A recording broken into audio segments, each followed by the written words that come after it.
সুন্দর করে দেখবেন তেল সাবান দিয়া বাচ্চাটারে পরিষ্কার কইরা তুলতুলে করে আস্তে আস্তে গালে মুখে চুম্বন দিয়া সন্তানটারে মা বড় করে। কিন্তু এই সমাজের মধ্যে মায়ের আদর সোহাগ ভালোবাসা পাইয়া বড় হইয়া কোন সন্তান চোখ রাঙ্গাইয়া মা বাবার সাথে কথা বলে, মা বাবার শরীরের উপর আঘাত করে। এ বন্ধু, ওই সমস্ত লোকগুলার কবরের মধ্যে জাহান্নামের আগুন জ্বলে। যেই সন্তানগুলা মায়ের উপর হাত উঠায়, বাবার উপর হাত উঠায়, যেই সন্তানগুলা মার সাথে বিয়াদবি করে, বাবার সাথে বিয়াদবি করে, ওই সন্তানগুলাকে আমার মদিনার কামলিওয়ালা নবী জাহান্নাম দেখতে যখন গিয়েছিলেন তখন রসুল দেখেছেন এদেরকে আল্লাহ কবরের ভিতর জাহান্নামের আগুন দিয়া জ্বালায়। কারণ জানতে চাইলে জিবরাইল আলাইহিস সালাম বলেছিলেন, নবী গো, এরা আপনার উম্মতের মধ্যে একদল লোক দুনিয়ার জমিনে এরা মা বাবার মনে কষ্ট দিত, আঘাত দিত। তাইলে যুবক আপনারা বলুন, মাতা পিতার সম্মান দেওয়া দরকার আছে না নাই? যখন প্রসব ব্যথা হয় বাজান রে, প্রসব ব্যথা এমন একটা ব্যথা, আমার দয়াল নবী হাদিস শরীফের মধ্যে বলেছেন পৃথিবীটা কিয়ামত হলে যেই রকম মনে হয়, একটা বাচ্চা যখন মায়ের লজ্জাস্থান দিয়া প্রসব হয় তখন মায়ের কাছে ঠিক এই রকম মনে হয়।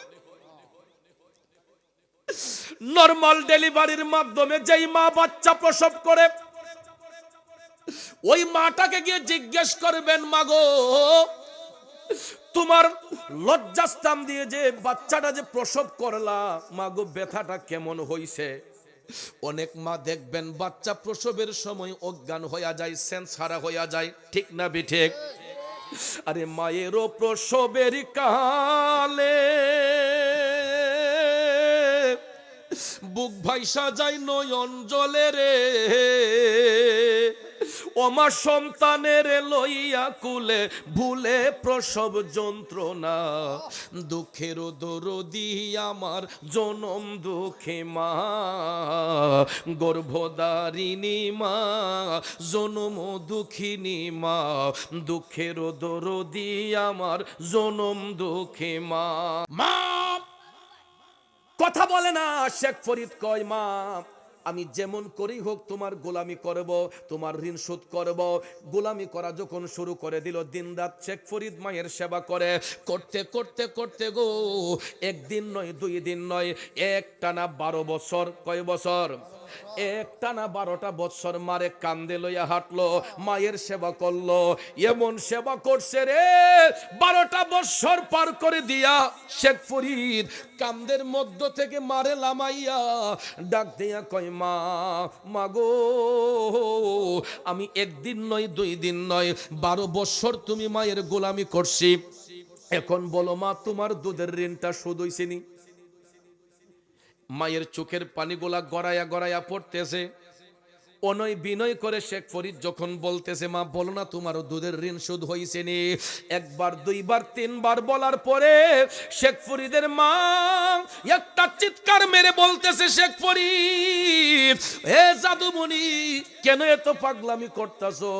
আরে পাগল, আমার নবীর কথা যদি সত্য হয়, মৃত্যুর আগের দিন পর্যন্ত যদি তুই মারে কান্দে লইয়া ঘুরস, মার গোলামি করস, তারপরও আমি মায়ের 1 ফোঁটা দুধের ঋণ তুই শোধ করতে পারবে না।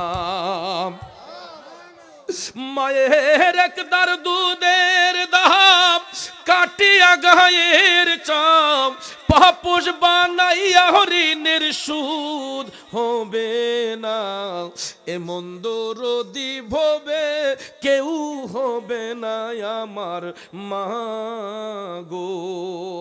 বাবাজিরা আমার, আপনারা বলুন তো, সমস্ত কিছুর মালিককে?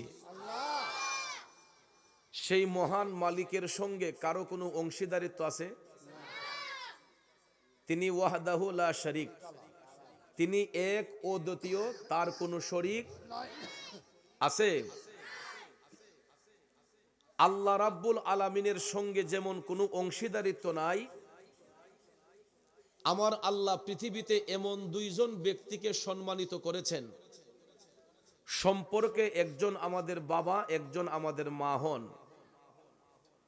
এই মা বাবার সঙ্গে পৃথিবীতে অন্য কারো কোনো তুলনা নাই। আল্লাহর সাথে যেমন কোনো অংশীদারিত্ব নাই, একটা সন্তানের কাছে তার মা বাবার চাইতে ঊর্ধ্ব মর্যাদার অধিকারী আর কেউ। এই জন্য বাবাজিরা আমার, গভীর মনোযোগ, লম্বা চোনা কথা বলে আপনাদের মনোযোগ নষ্ট করব না। ওই মা বাবার সম্মান বৃদ্ধি করে আল্লাহ রাব্বুল আলামিন সূরা বনী ইসরাঈলের চমৎকার একখানা আয়াতে কারিমা অবতীর্ণ করে বলেছেন, বিসমিল্লাহির রহমানির রহিম।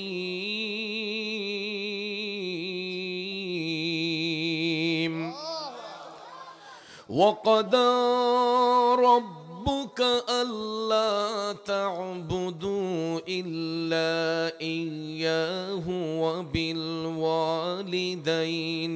إِحْسَانًا।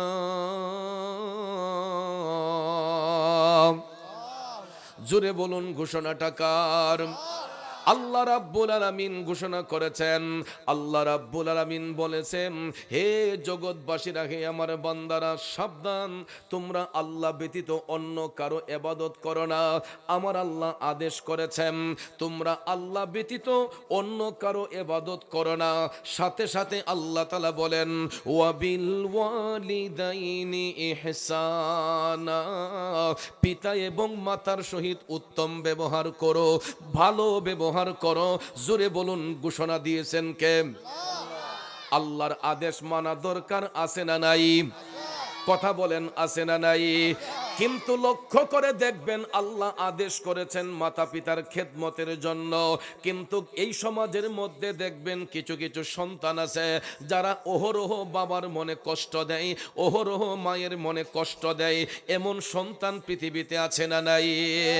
দেখেন, আল্লাহ রাব্বুল আলামিন পরবর্তী আয়াতে কারিমায় এটাও বলে দিয়েছেন, يبلغن عندك الكبر أحدهما أو كلاهما فلا تقل لهما أف ولا تنحرهما وقل لهما قولا كريما।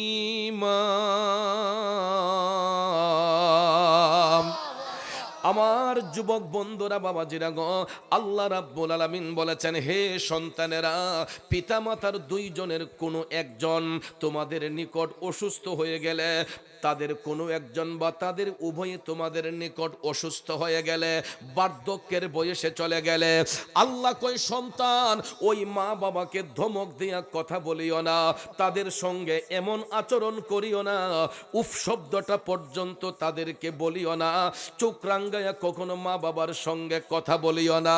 ভাইয়ারা আমার, বন্ধুরা আমার, কারণ মা বাবার সঙ্গে সন্তানগুলা যখন অপরাধ করে, বেয়াদবি করে, সমাজের কোনো মা বাবা সন্তানকে অন্তর থেকে অভিশাপ দেয় না, কিন্তু মা বাবার দিলের মধ্যে যেই কষ্টটা অনুভব হয়, এই কষ্টটা আমার আল্লাহর আরশে যাইয়া, আল্লাহর আরশটা তখন থর থর কইরা কাইপা উঠে। আল্লাহু আকবার। এই জন্য কবি বলেছেন, তোমরা কোনোদিনও মা বাবার মনেতে কষ্ট দিও না, তোমরা কোনোদিনও মা বাবার দিলেতে আঘাত দিও না। হায়রে, পৃথিবীতে মায়ের মতো আপন কেউ হবে না, পৃথিবীতে বাবার মতো আপন কেউ হবে না, তোমরা কোনোদিনও মা বাবার দিলেতে কষ্ট দিও না। ঠিক কিনা বলুন বন্ধুরা আমার, বাবাজিরা, মা বাবার দিলের মধ্যে আঘাত করলে, কষ্ট দিলে, এই কষ্টটা আমার আল্লাহ পায়। এই জন্য আল্লাহ তাআলা আমাদেরকে শিখিয়ে দিয়েছেন, ওয়াগফির লাহুমা জানাহায যুল্লি মিনার রাহমা। আল্লাহ কই সন্তান, মা বাবার সঙ্গে চোখ রাঙ্গায়া কথা বলবা না, দুই হাত বের করে দিয়া মা বাবার সেবা করো, মা বাবার সেবা শুশ্রূষার মধ্যে নিমজ্জিত হয়ে যাও। আর যদি মা বাবা দুনিয়া ছেড়ে চলে যায় বা তারা যদি অসুস্থ হয়, তোমরা আমি আল্লাহর কাছে প্রার্থনা করো, ওয়াকুর রব্বিরহামহুমা কামা রব্বায়ানি সগীর। খায়রা। এর অর্থ হলো, আয় আল্লাহ আমার মা বাবার উপর তুমি রহম হয়ে যাও, দয়াশীল হয়ে যাও। যেমনি ভাবে আমার মা বাবা ছোট্টবেলা আমি সন্তানকে লালন পালন করেছে, আদর সোহাগ করেছে, আল্লাহ গো আমি কচি শিশুর মতো আমার মা বাবারে তুমি লালন পালন করো।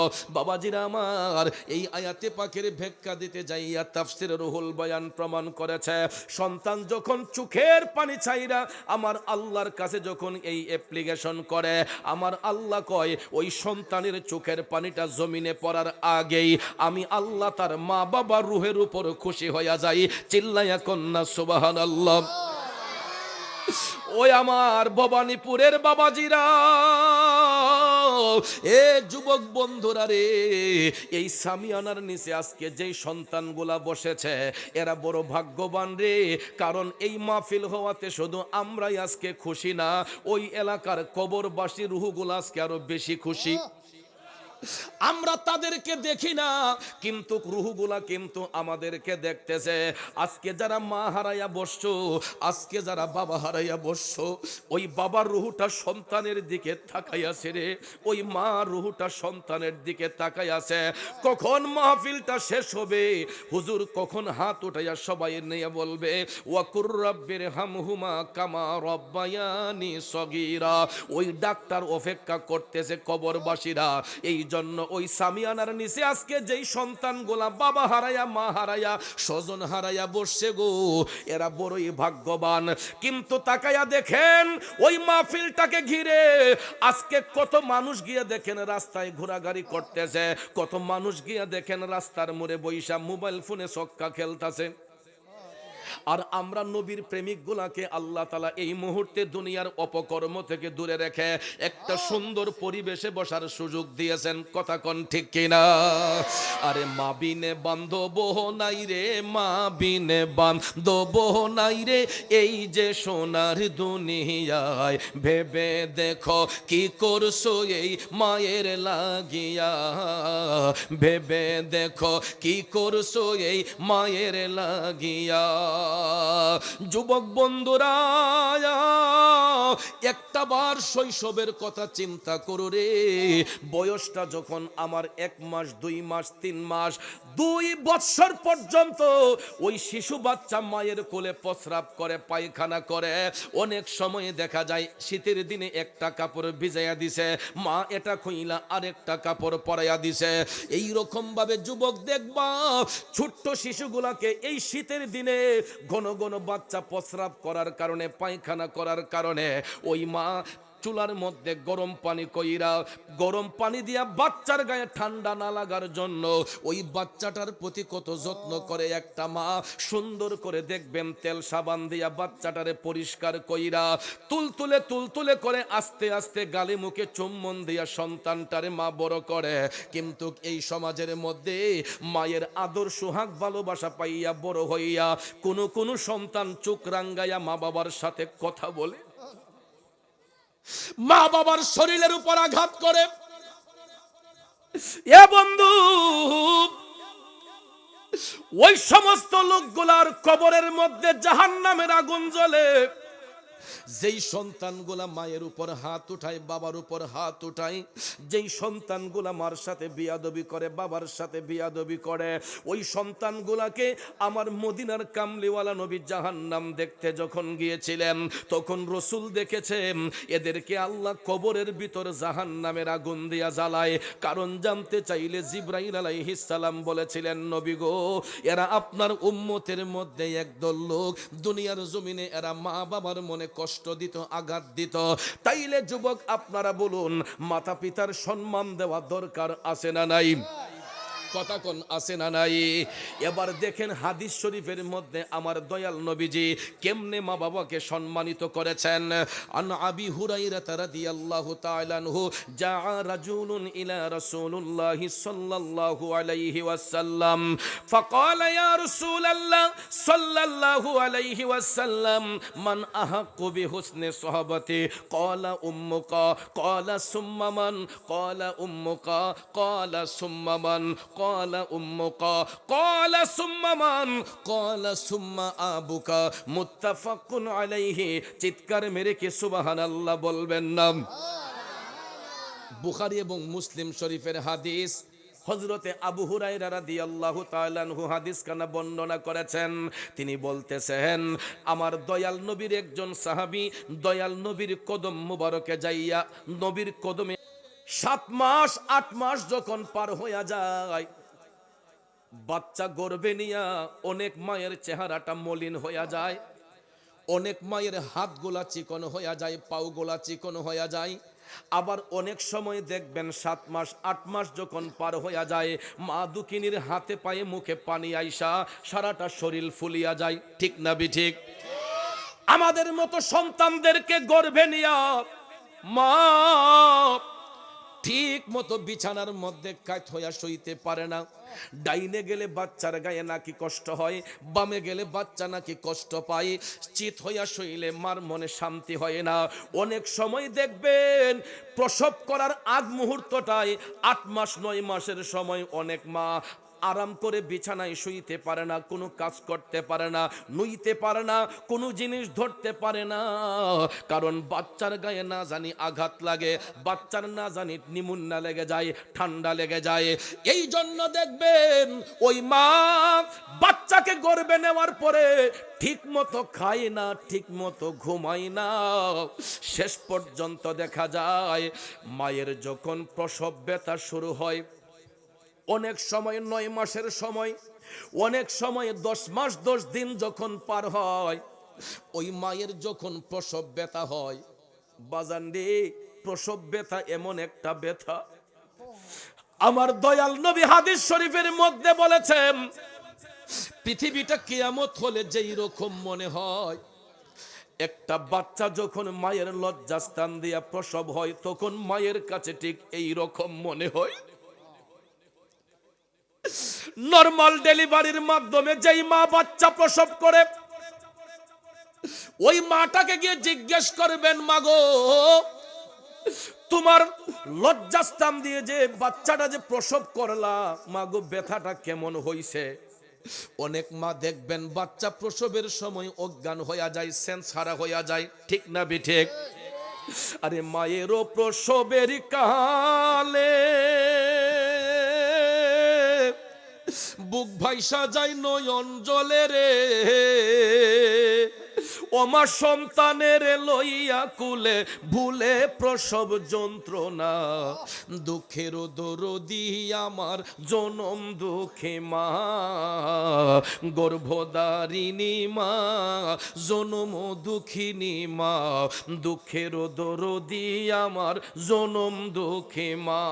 খারাপ লাগতেছে ভাইয়েরা, এ যুবক বন্ধুরা, আমার বাবাজিরা গো, ওই সন্তান প্রসবের সময় মায়ের কাছে এমন মনে হয় যেন পৃথিবীটা কিয়ামত হইয়া গেছে। এরপরেও দেখবেন যখন বাচ্চা প্রসব হওয়ার পরে মায়ের নাভি থেকে বাচ্চার নাভিটা যখন কাটা হয়, ওই বাচ্চাটাকে দেখবেন পানি দিয়া ধুইয়া একটা টাওয়াল দিয়া মুড়াইয়া দাইমা যখন মায়ের বুকের মধ্যে নিয়ে তৈলা দেয়, মায়ের কোলে যখন তৈলা দেয়, মা যখন বাচ্চার দিকে তাকায়, মা যখন বাচ্চার চেহারার দিকে তাকায়, ওই মা তখন বলে না যে আমার ছেলে কালো হইছে, আমার ছেলে ফর্সা হইছে, আমার ছেলে শ্যামবর্ণ হইছে, আমার মেয়ে শ্যামবর্ণ হইছে, কালো হইছে। এই রকম কোন কালারের দিকে মা নজর করে না। যেই কোনো কালার হোক, নাক বুচা হোক, চোখ বাঁকা হোক, মুখটা বাঁকা হোক, মা যখন বাচ্চাটারে কোলের মধ্যে নেয়, ওই বাচ্চার চেহারার দিকে তাকানোর সাথে সাথে 10 মাস 10 দিনের প্রসব ব্যথার জ্বালা দুঃখিনী মা সেকেন্ডের মধ্যে ভুলে যায়। ঠিক না বেঠে? এই জন্য কবি বলেছেন, আমার মায়ের মতো আপনজন, মায়ের মতো আপনজন ত্রিভুবনে নাই, মায়ের কদমের নিচে জান্নাত দিলেন খোদায়ে, মায়ের কদমের নিচে জান্নাত দিলেন খোদায়ে। একটা জবানও বন্ধ রাখবেন না, চিৎকার মেরে বলুন আল্লাহু আকবার। জগতের বন্ধুরা রে,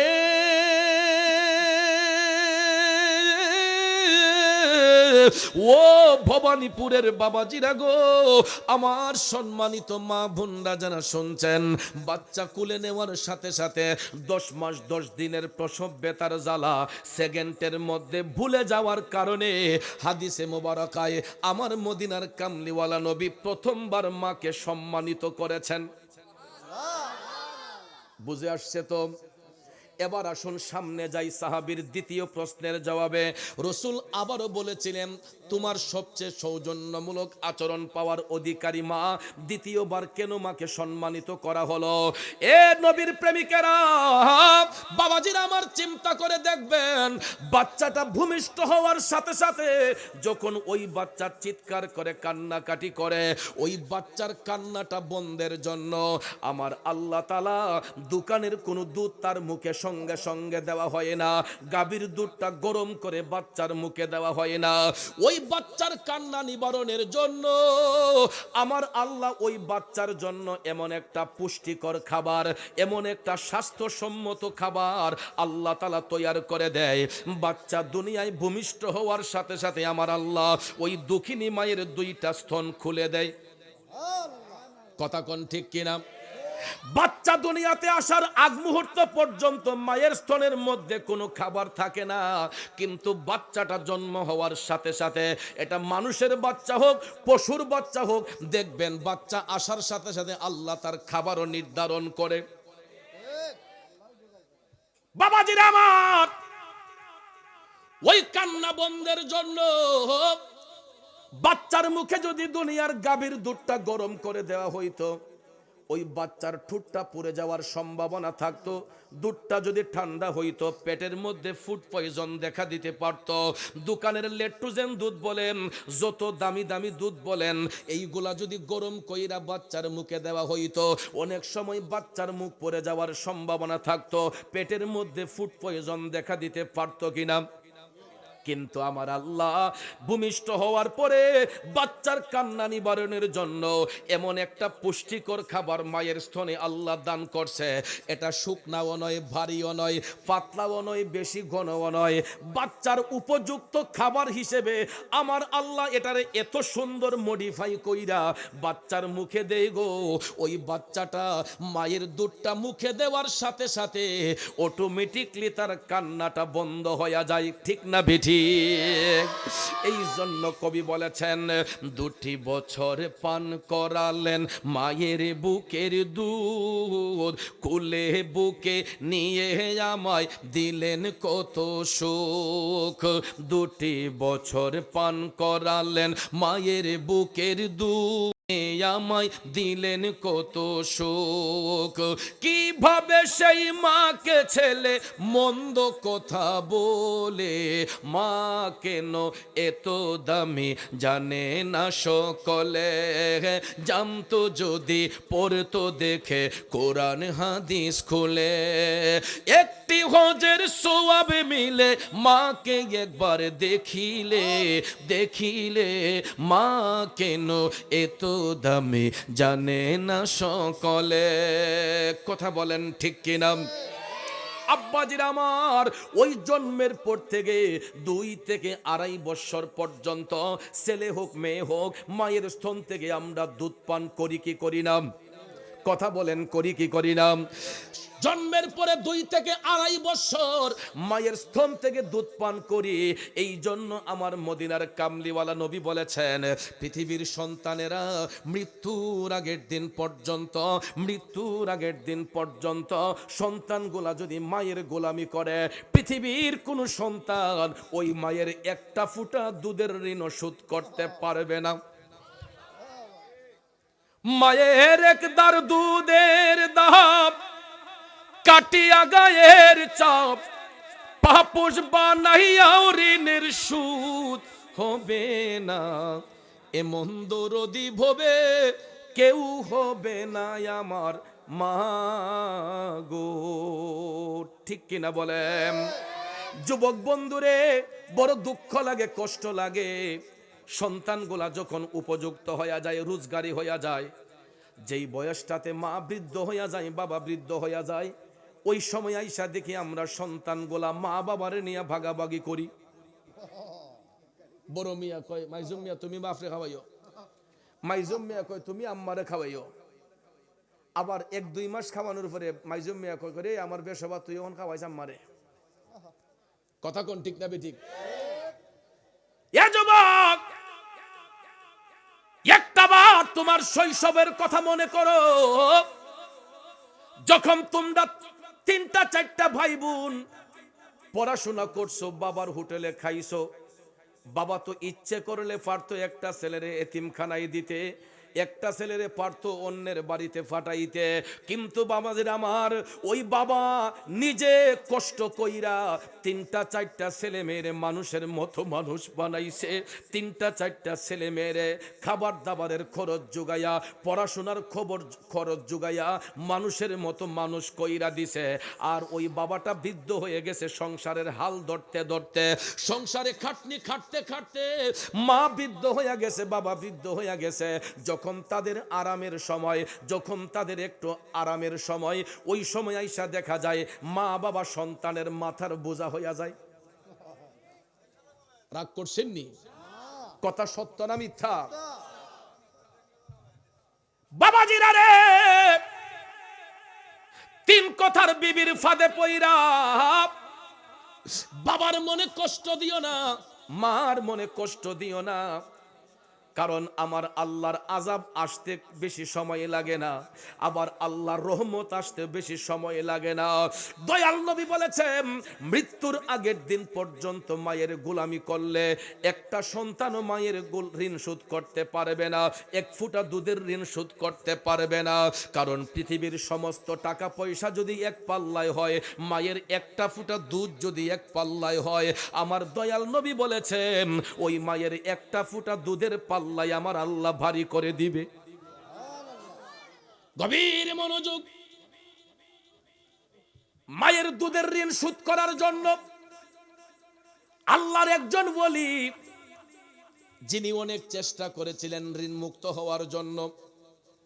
আমরা পৃথিবীর সন্তানেরা সব ঋণ যদি পরিশোধ করতে পারি, একটা ঋণ কোনোদিন শোধ করা যায় না, এটা মায়ের ঋণ। ঠিক কিনা বলেন? আপনি আমার কাছে টাকা পাবেন, আমি আপনার কাছে ঋণদার। কথা কোন ঠিক কিনা? এটা দিতে হবে, এটা দিয়েও দেই। অনেক সময় দেখা যায় এরকম লেনদেন হলে এগুলা আপোষ হয়ে যায় বা সরি স্বীকার করলে মাফ হয়ে যায়, কিন্তু সন্তানগুলা একটা জায়গার মধ্যে চিরঋণী হয়ে থাকে। এটা হলো মায়ের আদালতে, যা পৃথিবীর সন্তানগুলা মৃত্যুর আগের দিন পর্যন্ত চেষ্টা করলেও পারবে না। যেমনটা পারেন নাই আল্লাহর ওলি হযরতে শেখ ফরিদ। শেখ ফরিদ রহমাতুল্লাহ আলাইহির জীবনীটা আমি পড়ে দেখলাম, তিনি এত বড় পাণ্ডিত্যের কোনো অধিকারী ছিলেন না। শেখ ফরিদ আল্লাহর ওলি, তিনি স্বাভাবিকভাবে জীবন কাটাইতেন, কিন্তু কোনোদিন কারো কাছে ঋণের মুখাপেক্ষী হতেন না। শেখ ফরিদ কোনোদিন কারো নিকট ঋণের মুখাপেক্ষী হতেন না। তিনি একজন ব্যবসায়ী মানুষ ছিলেন। সারাদিন ব্যবসা বাণিজ্য কইরা রাতের বেলা ঘরে আইসা শেখ ফরিদ চিন্তা করতেন, দেখি তো আমার কাছে কারো কোনো ঋণ আছে কিনা, আমার কাছে কারো কোনো ঋণ আছে কিনা। শেখ ফরিদ চিন্তা কইরা দেখে জানা মতে পৃথিবীর কোনো ব্যক্তি তার কাছে কোনো দেনা পাওনা নাই, জানা মতো তিনি সবার ঋণ পরিশোধ করে দেন। এই রকম ভাবে বাবাজিরা আমার প্রতিটা রাত শেখ ফরিদ রাতের বেলা শোবার ঘরে যাইয়া চিন্তা করতেন, দেখি তো আমি কারো কাছে কোনো ঋণগ্রস্ত আছে কিনা। অনেক চিন্তা ভাবনা কইরা শেখ ফরিদ ব্যর্থ হইয়া যাইতেন, জানা মতো কোনো ঋণ নাই। প্রতিদিনের নিয়ায় ভাবতে ভাবতে ভাবতে গো আল্লাহর বলি শেখ ফরিদ রাতের বেলা শুইয়া চিন্তা করতেছেন, দুনিয়ার কোনো মানুষের কাছে আমার লেনা দেনা না থাকলেও আমি তো একটা জায়গার মধ্যে ঋণী হয়ে আছি, আমি তো আমার মায়ের কাছে ঋণী। কারণ ছোট্টবেলায় আমি আমার মায়ের স্তন থেকে দুধ পান করেছি, ছোট্টবেলায় আমি আমার মায়ের স্তন থেকে দুধ পান করেছি, আমি তো আমার মায়ের কাছে ঋণী। আমার মায়ের দুধের ঋণ আমাকে শোধ করতে হবে। এই জন্য শেখ ফরিদ এটা ভাবতে ভাবতে সারাটা রাত তিনি বিছানার মধ্যে ঘুমান নাই, ছটফট করতেছে। ছটফট করতে করতে করতে বাবাজির আমার রাত যখন শেষ হয়ে গেল, ঠিক ফজরের পূর্ব মুহূর্তে হঠাৎ করে মসজিদের এলান শোনা যাচ্ছে, আসসালাতু খায়রুম মিনান নাওম।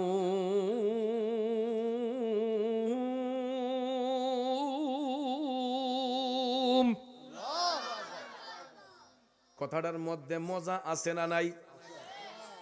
এই কথার দ্বারা কি মুয়াজ্জিন সাহেব কাউরে গালি দিছে, বকা দিছে?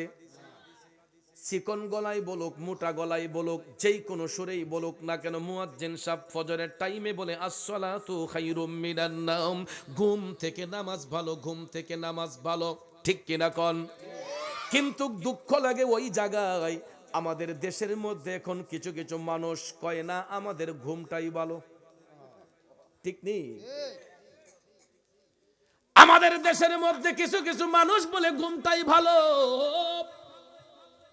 কেন জানেননি? বাবাজিরা আমার, আমার আল্লাহ 24 ঘন্টা দিয়েছেন দিন রাতে, 12 ঘন্টা দিন 12 ঘন্টা রাত। দিন আমার আল্লাহ দিয়েছে রিজিকের তালাশ করার জন্য, রাত আমার আল্লাহ দিয়েছে আরামের জন্য। ঠিক কিনা? দিন আল্লাহ দিয়েছে রিজিকের তালাশ করার জন্য, রাত আমার আল্লাহ দিয়েছে আরামের জন্য।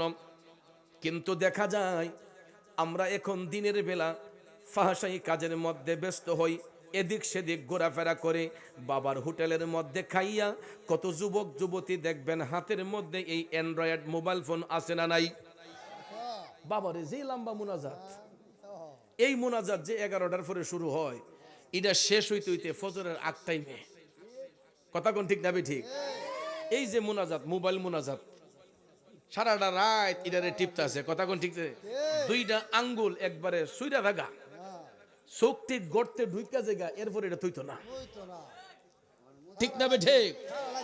আর সারা রাত সজাগ থাকতে পারে। যখন মুয়াজ্জিন সাহেব বলে আসসালাতু খায়রুম মিনান নাওম, ঘুম থেকে নামাজ ভালো, তখন দেখবেন এই বেটার হাতের থেকে মোবাইলটা অটোমেটিক ফিরে যাবে। তখন দেখবেন এমন একটা মজার ঘুম লাগে। ঠিক না ঠিক? ওরে কেমন করে ঘুমাও তুমি, কেমন করে ঘুমাও তুমি, ফজর করে কাজা, এমনও তো হতে পারে জোহরে জানাজা, এমনও তো হতে পারে জোহরে জানাজা।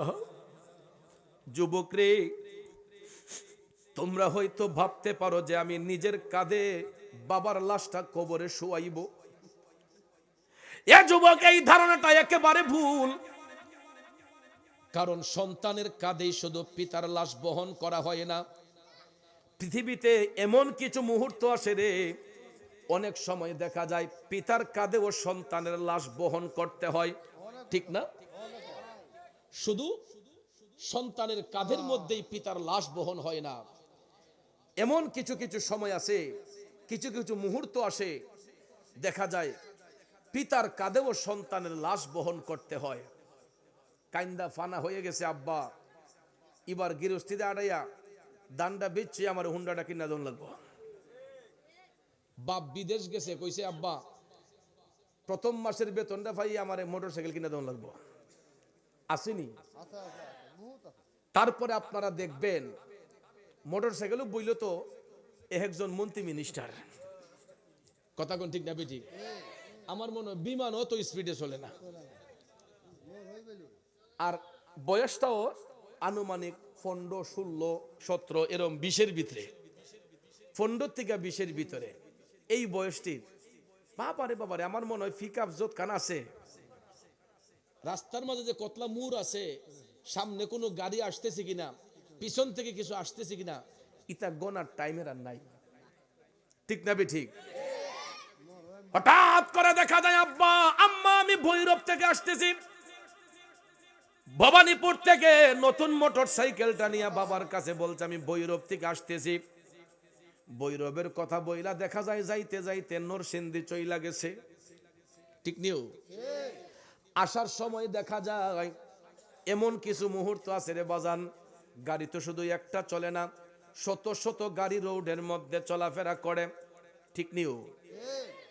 কিছু কিছু ডিস্ট্রিক্ট গাড়ি আছে, এগুলা দেখবেন আইনা ফাললে উপরে দুই তুলে দেয়, ঠিক না ঠিক?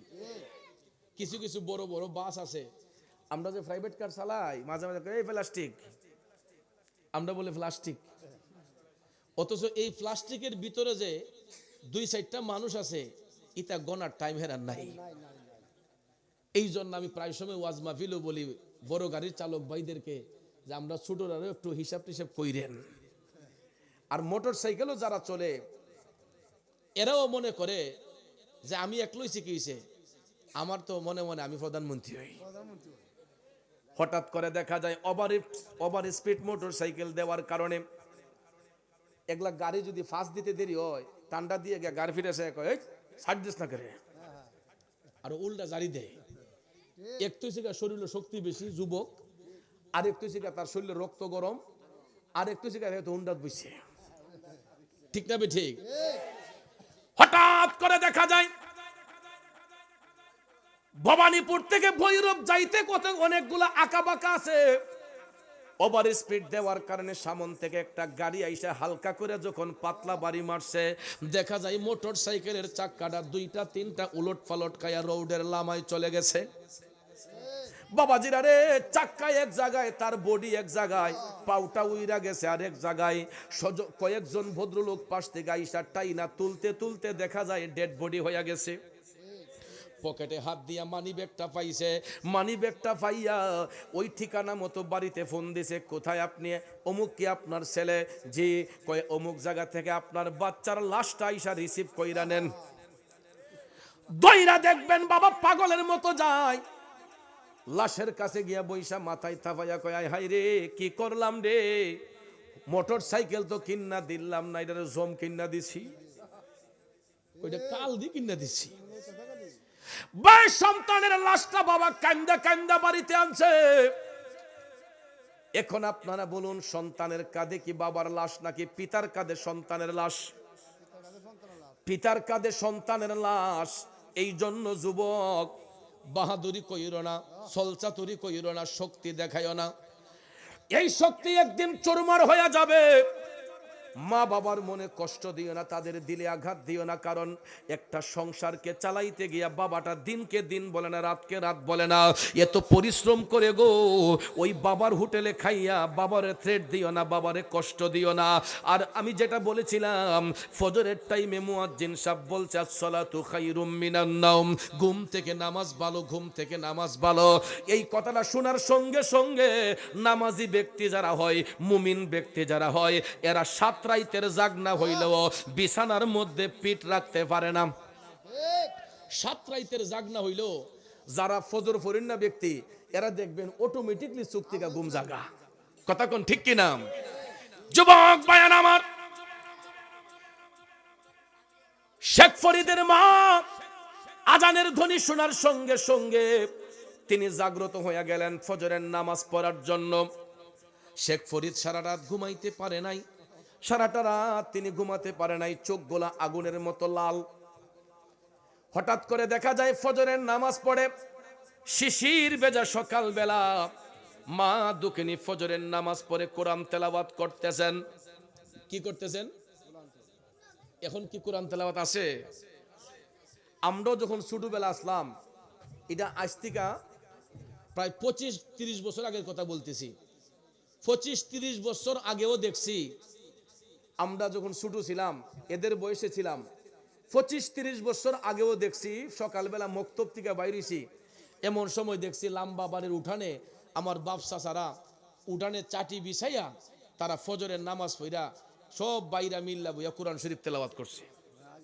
আমার মা চাচিরা ফজরের নামাজ পড়া দেখছি তারা কোরআন শরীফ তেলাওয়াত কইরা ঘর বাড়ি ঝাড়ু দিয়া বিসমিল্লাহ কইয়া চুলায় আগুন দিছে।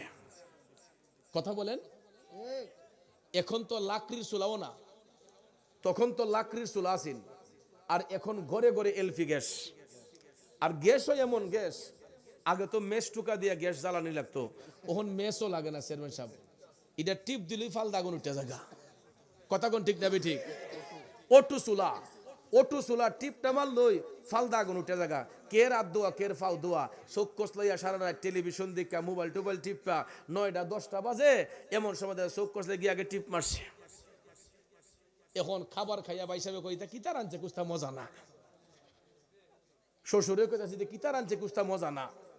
তো মজার কাম করছি না আমরা, মজার কাম করলে না মজা লাগতো। খাবারের একটা তরতিব আছে মিয়া, কথা কোন ঠিক কিনা? খাবার খালি মহিলারা রানলেই হইতো না, ওই মহিলা দেখতে হবে তার আমলি কিনা, নামাজি কিনা, তার মধ্যে পবিত্রতা আছে কিনা। কারণ রান্নার মধ্যে, রান্না ও খাবারটাই আল্লাহর নিয়ামত।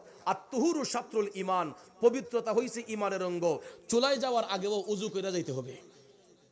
তাইলে একটা পবিত্র অবস্থায় একজন মা বোন যখন চুলার মধ্যে রান্না করবে বিসমিল্লাহ শহীদ, দেখবেন এটা শুটকির ভর্তা হইলো, এটা খাইতে অমৃত লাগবে। কথা কোন ঠিক কিনা?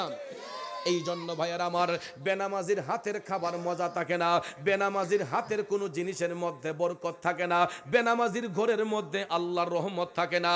এই জন্য যুবক ভাইয়ারা শুনো রে, আল্লাহর ওলি শেখ ফরিদের মা তিনি ফজরের নামাজ পড়লেন, ফজরের নামাজ পড়া মা দুঃখিনী কোরআন শরীফ তেলাওয়াত করতেছে। এমন সময় দেখা যায় আল্লাহর ওলি শেখ ফরিদ মায়ের পিছনের মধ্যে গিয়া দাঁড়াইলেন। তা মায়ের পিছনের মধ্যে গিয়া দাঁড়াইলেন শেখ ফরিদ, মায়ের পিছনের মধ্যে দাঁড়াইয়া ভাইয়ার আমার, হঠাৎ করে মা যখন বুঝতে পারলেন পিছনে কেউ দাঁড়াই আছে, শেখ ফরিদ ডাক দিয়া কয় আম্মা গো, ওগো মা, আমি তোমার কাছে একটা দাবি নিয়ে আসছি গো। সন্তানের চেহারার দিকে মা তাকাইয়া দেখতাছে, চোখ দুইটা আগুনের মতো লাল। দুঃখিনী মা ডাক দিয়া কয় শেখ ফরিদ, কিরে শেখ ফরিদ, এখনো কি তুমি ঘুমাও নাই? আল্লাহর ওলি শেখ ফরিদ কয় মা গো, ঘুমাইতে পারি নাই। দুঃখিনী মা ডাক দিয়া কয় জাদুমণি রে, কেন ঘুমাইতে পারস নাই? শেখ ফরিদ কান্দা কান্দা কয় মা, আমি তোমার গর্বের সন্তান, তোমার দোয়ার বরকতে গো মা, আমি যে যাবত পর্যন্ত ব্যবসা বাণিজ্য করতেছি মা, আমার জানা মতো কারো কাছে কোনো লেনা দেনা নাই, আমি সবার পাওনা দাওনা জানা মতো পরিশোধ করছি গো মা, তবে আমার জানা মতো একটা ঋণ বাকি আছে গো মা। দরদি মা ডাক দিয়া কই কিরে শেখ ফরিদ, আমার কাছে আবার তোর ঋণ কিসের? শেখ ফরিদ চোখের পানি সাইরা কান্দা কয় মাগো, আমি তো তখন শিশু ছিলাম, আমি অবুঝ ছিলাম, তখন তো আমি বুঝতাম না। আমি জন্মের পরে তোমার স্তন থেকে আমি দুধ পান করছি গো মা, তুমি তো 2 থেকে 2.5 বছর আমারে দুধ পান করাইছো মা। ওই দুধের ঋণটা আমি শোধ করতে চাই, কারণ তখন তো আমি রোজগারি ছিলাম না, চলতে পারতাম না মাগো মা, তখন তো আমার ইনকামিং সোর্স ছিল না, আমি তো তখন তোমার স্তন থেকে দুধ পান করেছি। বলো মা, এখন তো আমার টাকা পয়সা তোমার দোয়ায় আছে, কত টাকা দিলে তোমার দুধের ঋণটা শোধ হবে? আল্লাহু আকবার বলেন। টাকার পাগল, সম্পদের পাগল, কখনো মা সন্তানের টাকার প্রতি লোভ করে না, সম্পদের প্রতি লোভ করে না। এই লোভটা থাকে ঘরের বিবি সাহেবের, ঠিক নেই? এই যে সামনে আমাদের ঈদ আসতেছে, রমজান মাস, রোজার ঈদ আমরা সবাই কাপড় চোপড় কিনা দেই না ভাই সাহেব? বাচ্চা কাচ্চা সহ বরের পরিবার, মা বাপ সবাই কাপড় টাপড় কিনা দেই। রোজগারি যারা, আপনি দেখেন আপনার বাবার জন্য একটা সুতি লুঙ্গি আনছেন, গেঞ্জি আনছেন, মার জন্য একটা কাপড় আনছেন, বিবি সাহেবের জন্য একটা দামি জামা আনছেন, আনার পরে আপনার আব্বা রেগে কইবেন আব্বা আপনার লেগে একটা সুতি লুঙ্গি আনছি আব্বা, দামি একটা গেঞ্জি আনছি। দেখবেন বাবার যদি দেখতে একটু অপছন্দ হয়, ছেলে আনছে, ওই বাবা কয় পুত্রে তোর পছন্দ অনেক সুন্দর, হ্যাঁ খারাপ হইল, কয় না এটা অনেক সুন্দর। মার একটা শাড়ি দিছেন 700 টাকা দিয়ে, 1000 টাকা দিয়ে, মার যদি এটাও খারাপ লাগে দেখতে, কিন্তু সন্তানের কথা মনে করে কয় ফুত তোর অত সুন্দর চয়েস কেমনে হইল, তোর অত সুন্দর চয়েস কেমনে আল্লাহ দিল। তখন দেখবেন সন্তানের মন খুশি করার জন্য মা তার মনে সান্ত্বনা দিয়ে কয় ফুত অনেক সুন্দর হইছে। কিন্তু ঘরের বিবি সাহেবরে যদি 3000 4000 টাকা জামাই না দেন, এটা সুতার মাঝে দুই হালি টিপে টিপ্পা সাইরা কয় ইতার যোগ্য আমি, কথা কোন ঠিক না বেটি? হ্যাঁ, ইডের যোগ্য আমি, কইয়া দেখবেন জারি মেরে ফালাই দেয়।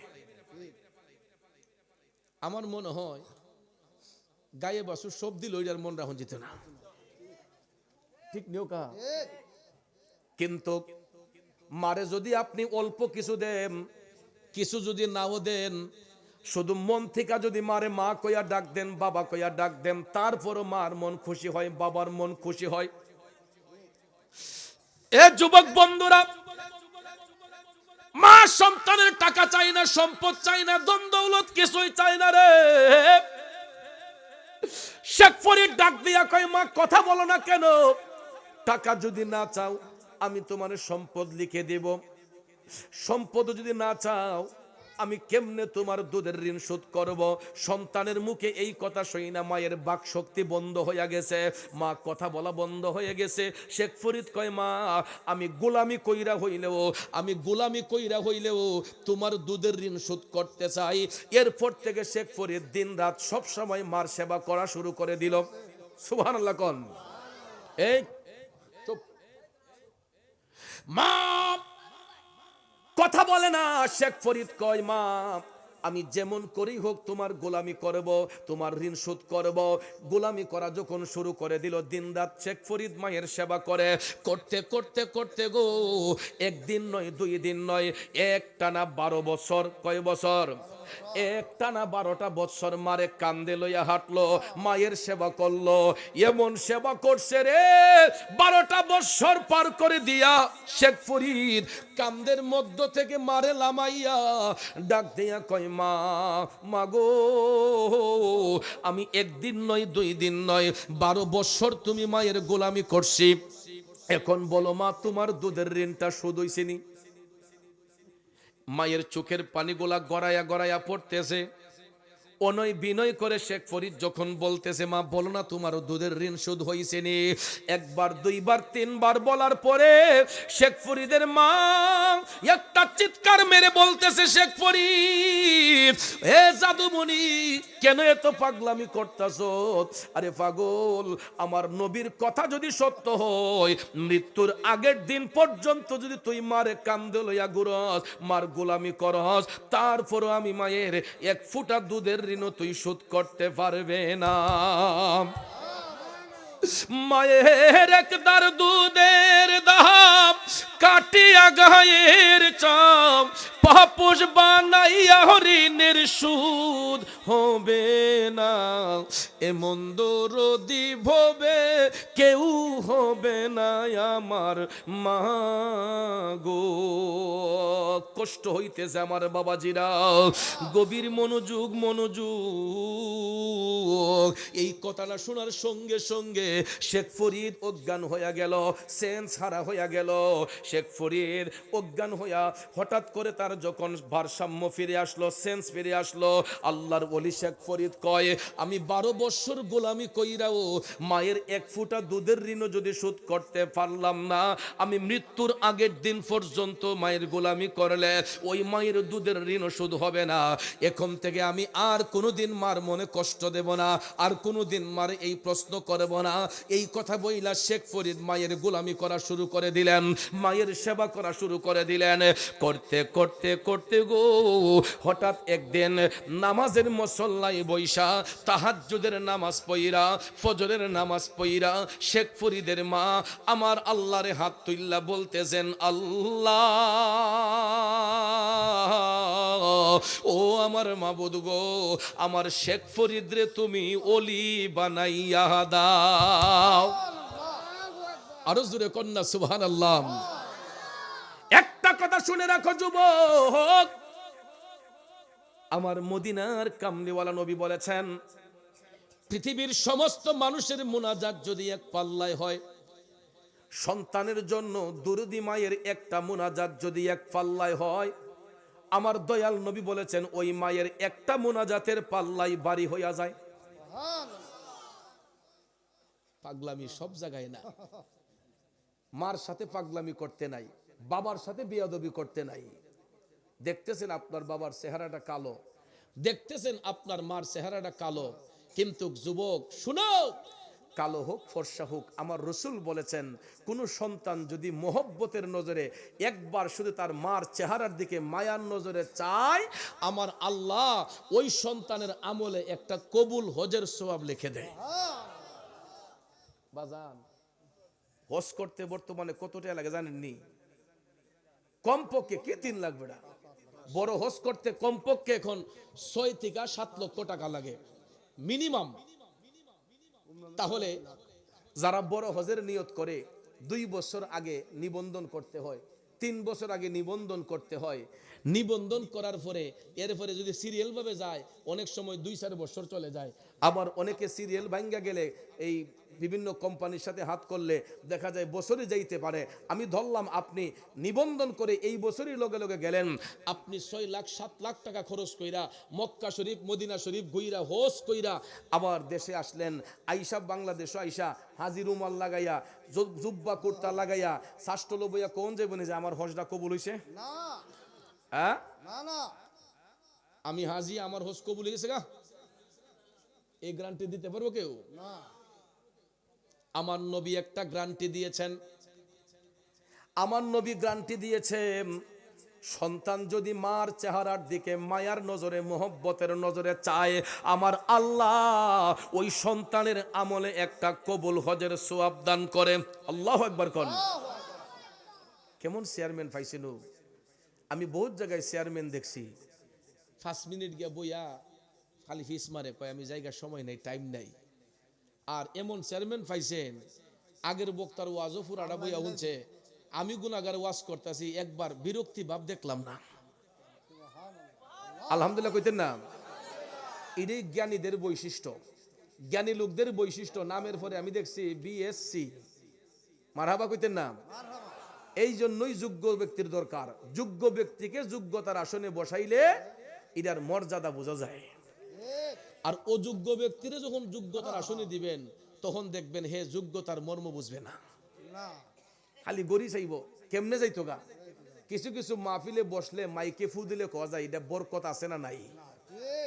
আর কিছু কিছু মাহফিলে বইলেই ফু দিলেই বোঝা যায় যে এই মাহফিলটা আসলে রহমত মাহফিল, বরকতময় মাহফিল। কেন? কারণ যারা আয়োজন করে তার মন যদি সুন্দর হয়, আর যারা ওয়াজ করতে আসে সহি নিয়তে তাদের কথাও সুন্দর হয়, শ্রোতা যারা আসে শোনার জন্য এদেরও মনটা পবিত্র থাকে, তাইলে এখানে বরকত হয়। ঠিক না? ঠিক। আল্লাহ চেয়ারম্যান সাহেবের হায়াতে বরকত দান করুক, আমিন কইতেন না? আরো জোরে কোন আমিন। যেই কথাটা বলতে চেয়েছিলাম ভাইয়ার, আমার নবী একটা গ্যারান্টি দিয়েছেন। এরপর আমার ভাই সাহেবের অনেক কাজ থাকতে পারে, ব্যস্ততা থাকতে পারে, কারণ যিনি উনি একটা ইউনিয়নের অভিভাবক, উনার অনেক ব্যস্ততা থাকতে পারে। আমার কথায় আবার আপনি বৈশা থাকার দরকার নাই। যদি আপনার ইনকেস প্রয়োজন থাকে, আপনার যখন মর্জি আপনি তখনই যাইতে পারেন, আমরা আপনার সসম্মানে বিদায় দেব, ঠিক না? আবার তো এই কথা কয়ে হুজুর আমার ফেসো বলাই দিছে। আলহামদুলিল্লাহ কোন। একটু দুরূদ শরীফ পড়েন, আল্লাহুম্মা সাল্লি সাইয়্যিদিনা মুহাম্মাদ, আল্লাহুম্মা সাল্লি আলা মুহাম্মাদ নবী শাফি মাওলানা মাহাদ নবিয়ানা মাওলানা মুহাম্মদ, আল্লাহুম্মা সাল্লি মাশাআল্লাহ মুহাম্মদ নবিয়ানা শাফি মুহাম্মদ। আমার বাবাজিরা বন্ধুরা, বলতেছিলাম কি, সন্তান যদি মার চেহারার দিকে মহব্বতের নজরে তাকায়, আমার মদিনার কামলিওয়ালা নবী বলেছেন আল্লাহ রাব্বুল আলামিন ওই সন্তানের আমলে একটা কবুল হজের সওয়াব দান করে। বাজান রে, এই ঘোষণা দয়াল নবী দেবার পরে নবীর একজন সাহাবী প্রশ্ন করলেন, নবী গো, আমি যদি আমার মার চেহারার দিকে দৈনিক 10 বার তাকাই, আমার রাসূল বললেন উম্মত 10টা কবুল হজের সওয়াব। সাহাবী ডাক দিয়া কয় নবী গো আমি যদি দৈনিক 100 বার আমার মার চেহারার দিকে তাকাই, আমার নবী বললেন 100টা কবুল হজের সওয়াব। সাহাবী আবার বললেন নবী গো আমি যদি তার চাইতে আরো বেশি তাকাই, আমার দয়াল নবী ডাক দিয়া কয় উম্মত তুমি যত হাজার বার যত কোটি বার তোমার মায়ের চেহারার দিকে মোহব্বতের নজরে তাকাইবা, আমার আল্লাহ তত হাজার কবুল হজের সওয়াব তুমি সন্তানের আমলের মধ্যে লিখে দিবে। চিল্লায়া কি সুবহানাল্লাহ বলবেন না? ওরে মা ডাকটি কত মধুর জানে যে সবাই, মায়ের একটু আদরেতে কি যে শান্তি পাই রে, কি যে শান্তি পাই।